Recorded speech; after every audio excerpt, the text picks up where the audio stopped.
लखनऊ से इस वक्त की बड़ी खबर आपको बता दें, निलंबित आईपीएस अफसरों की संपत्ति की विजिलेंस जांच के आदेश जारी किए गए। सीएम योगी आदित्यनाथ ने विजिलेंस जांच के आदेश जारी कर दिए हैं। यह बड़ी खबर है। तमाम आईपीएस अफसरों को पिछले 2 से 3 दिन के भीतर भीतर आपने देखा है जिन्हें निलंबित किया गया है।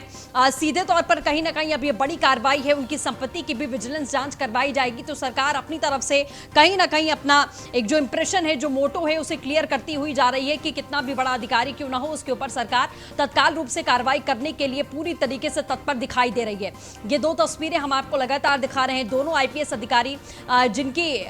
कल और सीधे तौर आपको बता दें पिछले 2 दिनों में ये बड़ी कार्रवाई हमने देखी है। एग्जीक्यूटिव एडिटर अवनीश विद्यार्थी हमारे साथ में जुड़ चुके हैं। अवनीश जी, अभिषेक दीक्षित और मणिलाल पाटीदार की जिस तरीके से इन्हें निलंबित किया गया, जिस तरीके से बड़ी कार्रवाई इनके ऊपर की गई, अब संपत्ति की विजिलेंस जांच के आदेश, कितनी बड़ी खबर ये अपने आप में है? देखिए, बड़ी खबर भी है और मुख्यमंत्री का विल पावर भी है। खासतौर पर आईपीएस कैडर के अधिकारियों के खिलाफ इस तरह की बड़ी कार्रवाई करने के लिए बहुत साहस, बहुत हिम्मत और पारदर्शिता की जरूरत पड़ती है। कि आमतौर पर ये कहा जाता है कि जो बड़े अफसर हैं वो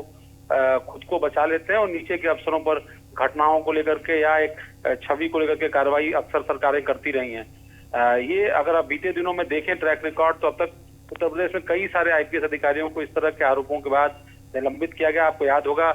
शुरुआत में करीब 4-5 आईपीएस अधिकारियों पर नोएडा के एक एसएसपी ने आरोप लगाया था और उसके बाद उनको जो है महत्वपूर्ण पदों से हटा करके उनके खिलाफ जांच के आदेश दिए गए थे। अब जब ये मामला मुख्यमंत्री तक पहुंचा, चाहे पहले प्रयागराज का मामला रहा हो या फिर उसके बाद महोबा का मामला रहा हो, जिसमें खुद पीड़ित ने वीडियो बना करके अपनी शिकायत की, 24 घंटे के अंदर उस मामले पर आख्या मुख्यमंत्री ने मंगाई और उसके बाद जो वहाँ के आईपीएस थे, हालांकि 2014 बैच के यंग आईपीएस अधिकारी थे मणिलाल पाटीदार, लेकिन उनको निलंबित किया मुख्यमंत्री ने और दोनों ही अधिकारियों की अब संपत्ति की जांच विजिलेंस से कराने के भी निर्देश मुख्यमंत्री कार्यालय ने दिए हैं। और जो आंकड़ा भी आज आया है सामने, करीब 800 से ज्यादा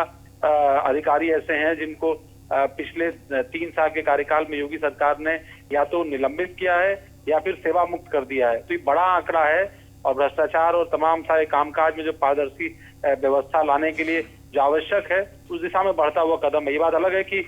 कई सारे मामलों को लेकर के सरकार के पास शिकायतों का भी अंबार लगा है और इस नाते विपक्ष को भी मौका मिला है कि वो सरकार को इन मुद्दों पर घेरे। बिल्कुल जाहिर तौर पर, और कहीं ना कहीं अभी तक के कार्यकाल में देखा जाए तो 500 से ऊपर ऐसे ही अधिकारी हैं जिनके ऊपर ये बड़ी कार्रवाई हो चुकी है। तो कहीं ना कहीं पूरा संदेश अपना यहां सरकार ने दिया है कि जिस मोटो को लेकर हम आए थे कि भ्रष्टाचार को बर्दाश्त नहीं किया जाएगा, चाहे वो आईएएस अधिकारी हो, आईपीएस अधिकारी हो, कैबिनेट मिनिस्टर्स ही क्यों ना हो, तो सरकार अभी अंत तक कहीं ना कहीं ये ताबड़तोड़ कार्रवाइयां करके यही संदेश देने की कोशिश कर रही है कि जो कभी किसी सरकार में नहीं हुआ वो ये सरकार करके दिखा रही है। जी हाँ, बिल्कुल। सरकार की कोशिश यही है कि ऐसी छवि सामने जाए, क्योंकि जिस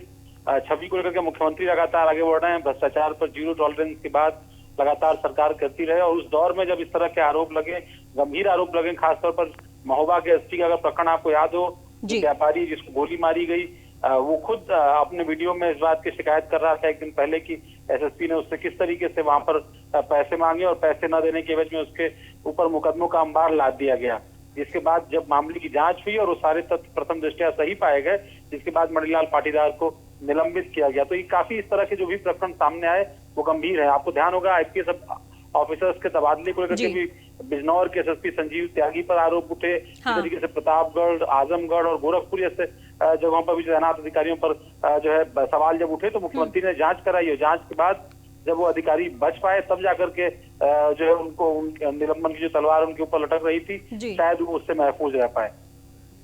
बिल्कुल जाहिर तौर पर। चलिए अवनीश जी, हमारे साथ जुड़ने के लिए बहुत शुक्रिया। तो जाहिर तौर पर जिस तरीके से तमाम अपडेट अभी मिला है, इससे पहले भी तमाम ऐसे उदाहरण हमारे सामने रहे हैं जिसमें हमने देखा है कि ऐसे आईपीएस बड़े अधिकारी हों या फिर आईएएस अधिकारी हों या फिर कैबिनेट मिनिस्टर्स ही क्यों ना हो, सरकार ने पूरी तरीके से कार्रवाई करके अपना एक जो अनुशासन रूप है उसे दिखाने की कोशिश की है। कोशिश भले ही, लेकिन विपक्ष लगातार सवाल उठाता रहा है इन मामलों को लेकर भी कि आखिरकार ऐसे भ्रष्ट अधिकारी बैठे ही क्यों हैं, और सरकार सीधे तौर पर यही जवाब देती आई है कि इनको पाल पोस कर बड़ा पिछली सरकारों ने ही किया है, लेकिन इनकी जड़ों को काटने के लिए अब हम लगातार काम कर रहे हैं। तो ये बड़े अधिकारी हैं जो माना जाता है। इससे पहले भी आपने तमाम तस्वीरें ऐसी ही देखी हैं जिसमें कैबिनेट मंत्रियों से लेकर और जैसे ही कोई नाम सामने आता है, कोई ऐसी इन्वेस्टिगेशन सामने आती है, तुरंत उनके ऊपर कार्रवाई की जाती है, चाहे वो नोएडा वैभव कृष्ण का मामला देख लीजिए, बीएन सिंह का मामला देख लीजिए, इन सभी के खिलाफ में ऐसी ही कार्रवाई तत्काल और सीधे सीएम योगी आदित्यनाथ के द्वारा की गई तो अपने आप में ये बड़ी बात है। हालांकि इसे चुनाव से जोड़कर भी देखा जा सकता है कि अभी थोड़ा समय है चुनावों में और उससे पहले ये ताबड़तोड़ कार्रवाई योगी आदित्यनाथ की तरफ से की जा रही है, लेकिन